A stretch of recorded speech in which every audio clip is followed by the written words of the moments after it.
Myself Shelly Pathania, working as an assistant professor in the Department of Pharmaceutical Chemistry at ISF College of Pharmacy, Moga. On the behalf of ISF College, I welcome you all in our e-lab series session. Today we are going to perform a practical of medicinal chemistry B Form 4 semester with my colleague Ms. Amarjit Kaur. Hello friends. The aim of the practical is to synthesize phenytoin from benzyl and urea. So let us start with phenytoin. Phenytoin is an example of anticonvulsant drug. It is chemically known as 5,5-diphenyl 2,4-imidazolidine dione. You can see in the structure that this 5-membered ring is known as imidazolidine, and at 5 and 5' position there are 2 phenyl ring, and at 2nd and 4th position there are 2 carbonyl group present. So the chemical name of the structure is 5,5-diphenyl 2,4-imidazolidine dione, or in simple way you can say phenytoin. The chemical reaction utilized for the synthesis of phenytoin is Pinacol rearrangement reaction. In this reaction, it is a base catalyzed reaction occurring between the benzyl and urea. The reaction proceeds by intramolecular cyclization to form an intermediate pinacol, which on acidification in the presence of dilute HCl solution, which produce phenytoin as a product. Actually what happened during the rearrangement reaction, there is a 1,2 diphenyl shift in the pinacol rearrangement, which ultimately leads to the formation of phenytoin. The mode of the action of phenytoin is that it mainly acts by binding to the voltage dependent sodium ion channel, which inhibit the entry of sodium ions inside the neurons. This ultimately inhibit the repetition generation of action potential and ultimately prevent the discharge of seizure. So we can say that it is used to control the seizure, or it is used as an anti-epileptic drug. For this experiment, the glassware required are round bottom flask, measuring cylinder, beaker, funnel, reflux condenser, glass rod and the droppers. The chemicals required are benzyl, urea, ethanol, sodium hydroxide, that is 30% weight by volume, and hydrochloric acid. And a weighing machine is required for weighing the sample. For the safety precaution, always remember that lab coat, mask and gloves should be properly worn during the experiment, and make sure that all the glassware should be cleaned, rinsed and dried properly. The procedure is, first of all, take 2 gram of benzyl and transfer it to the round bottom flask.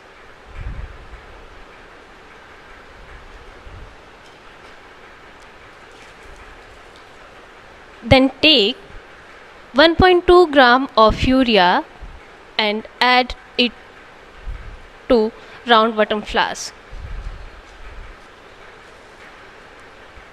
Now add 10 ml of ethanol to the round bottom flask.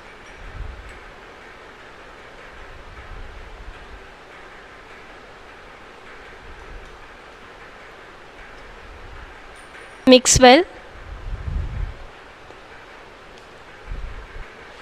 Now add 10 ml of 30% aqueous sodium hydroxide solution to the RBF.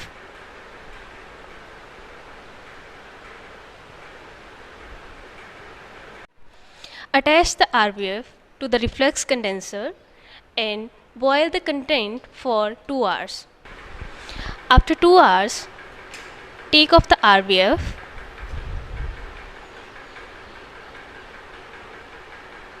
Transfer the reaction mixture to the beaker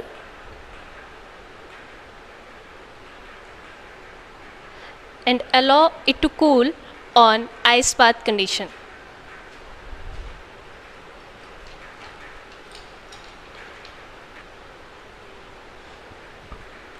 Now add 10 ml of cold water to the reaction mixture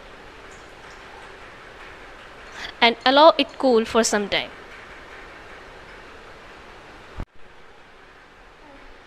After some time, you will see that there is a formation of byproduct in the reaction mixture.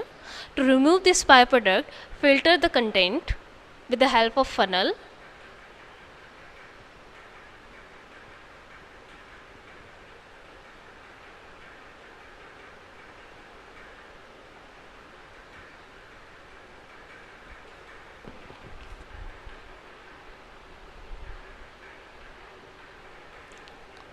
After the filtration, acidified the filtrate using 20% HCl in order to get pH around 2. Add HCl drop by drop to the beaker.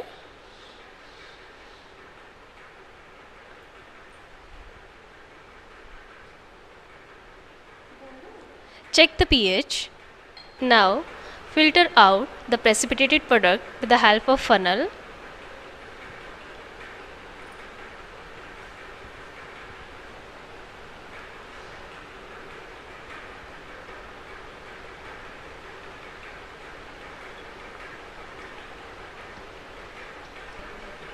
And the crude phenytoin is obtained. You can recrystallize this crude phenytoin by using ethanol. Calculation. How to calculate the percentage yield of the crude product? First of all, you have to calculate the theoretical yield. To calculate the theoretical yield, the 1 mole of benzyl is equivalent to 1 mole of phenytoin. That means the molecular weight of the benzyl is equivalent to the molecular weight of phenytoin. Let us suppose here the molecular weight of benzyl is 210 gram, that is equivalent to the 252 gram of phenytoin. Now 1 gram of benzyl is equivalent to x gram of phenytoin, and in the practical we have take 2 gram of phenytoin. So that means to calculate the x, we have to divide the molecular weight of phenytoin by the molecular weight of benzyl into 2 gram. The molecular weight of the phenytoin is here 252 gram and the molecular weight is 210 gram, and the quantity that we have taken, that is 2 gram. So by calculating it, it become 2.38 gram. Now this 2.38 gram is the theoretical yield. The practical yield is calculated by weighing the crude phenytoin. Let us suppose it comes at pi gram. Then to calculate the percentage yield, we have to put the formula practical yield divided by theoretical yield into 100. Put the value of practical yield and theoretical yield and multiply by 100, and you will get the percentage yield of the phenytoin. Thanks for watching. I hope you will like the video. Please like, subscribe and share.